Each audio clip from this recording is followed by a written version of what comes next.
Today, I'm going to be sharing with you an in-depth look at what our daily schedule looks like. A couple of weeks ago, I shared with you what and how I plan our schedule, but I did not go into detail as to the flow of the day, what we do in the morning versus the evening, all of those different things. So I have broken our schedule up into 6 time blocks, and I will give you all of the details of each specific block. The reason why I decided to do these blocks was because we just got off of track.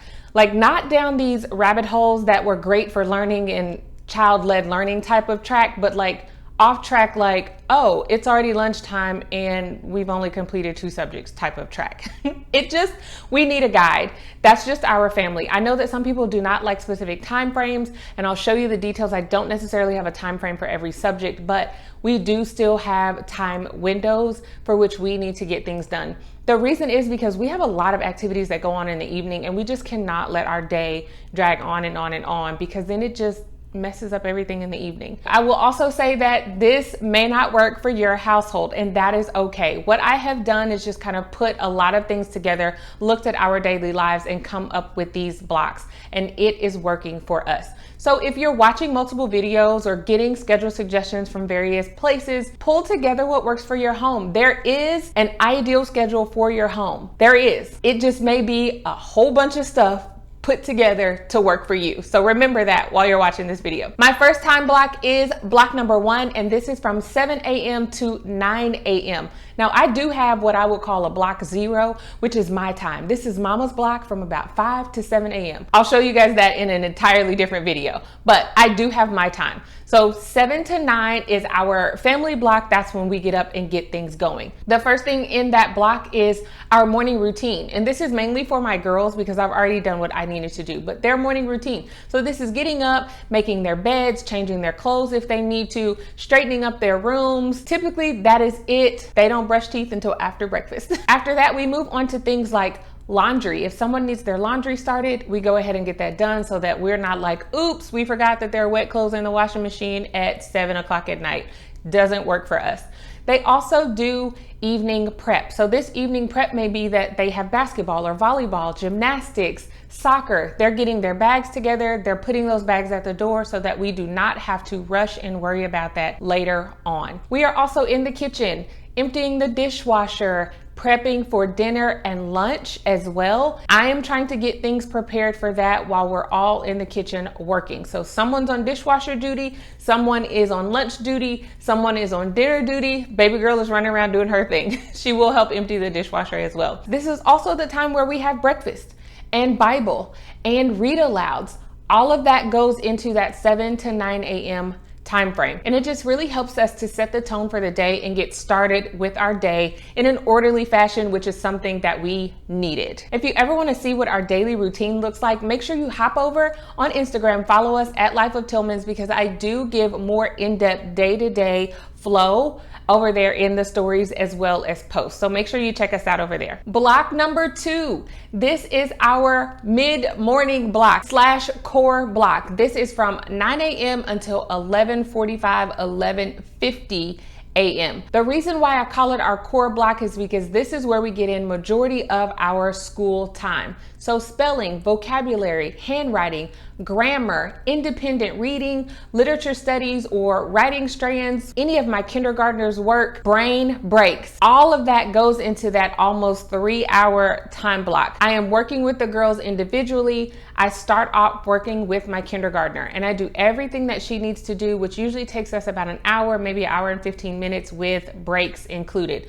Multiple breaks, but we're also on the move because her curriculum has us doing all kinds of things. That time, my big girls are working on their independent subjects. So they're doing their spelling, vocabulary, handwriting, their independent reading, any reading or book reviews that they need to do. All of that is done within that hour because they don't need me for those things. So it works out great. I can work with my kindergartner uninterrupted, and my girls get to be independent with doing those subjects.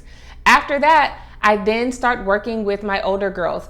My baby girl, she goes off and does ABC Mouse on the tablet, builds things, plays around, but she's learning to do that fairly quietly, which is amazing. So she will go into the other room, which we can see her, she can hear us, all of that, but she'll do some of those things all on her own. This is the time now that I'm working with my big girls with math and grammar. Also literature studies or writing, whichever one we're doing at that time. That is the time that I work with them. I just kind of go back and forth and we do our thing. Once we are done with that block, we also take brain breaks in there, head outside, get some fresh air, maybe do some yoga in the house, some jumping jacks in the schoolroom, bathroom breaks, water, all of those types of things. We just kind of flow with it whenever we need it. I do not set a timestamp on each one of their subjects. However, I do gauge and know how long it takes them to finish their independent subjects based on what day they're working on. That's just kind of the rhythm and flow to it. So I don't have a specific time that goes into each subject. After we finish block number 2, which is our core block, we then go into block number 3, which I call our midday block. This is from about 11:50 until 1 p.m. This is lunchtime, guys. We are tidying up the schoolroom before we go downstairs. We are fixing our lunch, finishing our lunch, because remember, we started fixing lunch in block number 1. So we are going to finish fixing lunch. We're gonna clean up, table, and while the girls are eating, usually we do read alouds and we have some great family discussion.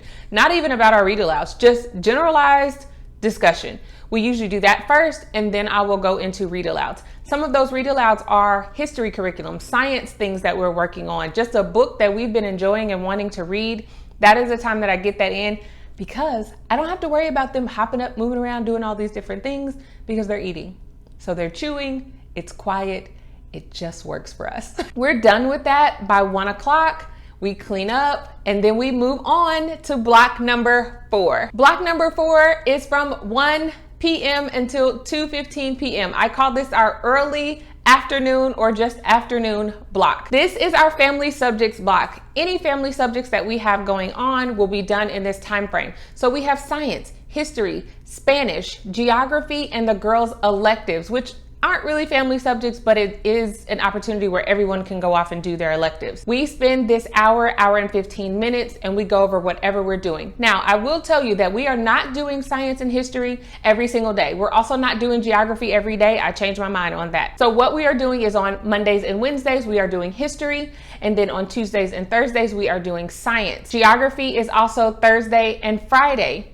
Then this is art as well. Art is only on Friday. Spanish, every single day. So in this time frame, which is more than enough time, we are completing quite a bit of work with that alternating schedule between science and history and geography, and art only being on Fridays. That's a lot of time to be able to get those subjects done. So in science, we're probably doing 2 to 3 lessons per day. That's about 5 to 6 lessons a week.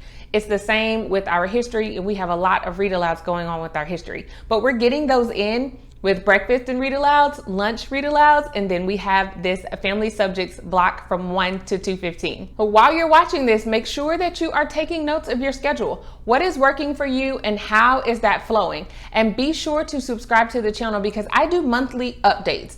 And that is super helpful in seeing the progression of us using a curriculum, because you never know, we might decide that when we get to month 3, we're done with something. And I will share with you why, what worked, what didn't work, and all the details. So make sure you subscribe so you can get those monthly updates. Block number 5, I call this our early evening block. And this is from about 2:15 until 5 p.m. What goes on in this time frame varies day to day, but it is typically extracurricular activities. The girls will continue to work on their electives, and we also have chores that we do around the home. This block is so large because we do have volleyball and basketball and soccer. We have games. This is usually the time frame that those games fall in. And so we'll get those things done before we leave for a game or after a game, but it's usually that 2:15 to 5 p.m. time frame. Everyone has chores. We just go around the house and do the best we can to get them done, and it works. It just works for us. Block number 6 is from 5 p.m. to 8 p.m. And this is our nighttime block is what I call it. My girls go to bed between 8 and 8:30 every single day of the week, as long as we do not have any extracurricular activities, and I make it a point not to. This is our time where we're still doing extracurricular activities. We also are getting chores done. The girls get an opportunity to do any practice or rehearsal that they may need. So they are in a homeschool band, they will practice on their instruments. They can also go back to their electives if they want to just hang out and do that. we do not watch TV during the week. I'm so thankful that we don't, because it allows us to explore more. My girls are having an opportunity to go and do their electives and do extracurricular activities and study time, like studying spelling words or vocabulary words. They have that 10 or 15 minutes of time in there to be able to do all of those things. And I'll be honest, before we cut out TV, we didn't. It was almost as if TV was over all of that stuff. And then we felt like we never had time to do anything else. But we are over a year now of no TV during the week, and it has been the best change that we have made in our home, period, hands down. This block is really our time to start our nighttime routine as well. So cleaning up, having dinner, of course, I did forget about that, but we do have dinner in this time frame. Whether it is home or away, we always eat dinner.